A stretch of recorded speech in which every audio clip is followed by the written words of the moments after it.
తెలంగాణ రైతులను వరుణుడు వదలట్లేదు.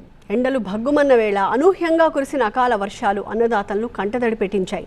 నిర్మల్, జగిత్యాల జిల్లాల్లో అకాల వర్షానికి ధాన్యం తడిసి ముద్దయింది. దీంతో అన్నదాతల్లో ఆందోళన నెలకొంది.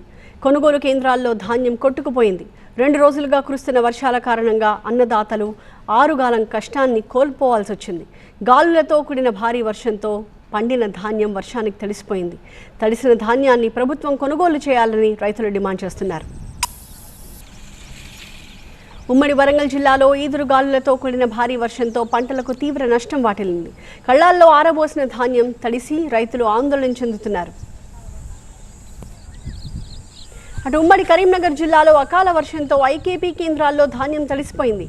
ప్రభుత్వం తడిసిన వడ్లను కొనుగోలు చేయాలంటున్నారు రైతులు.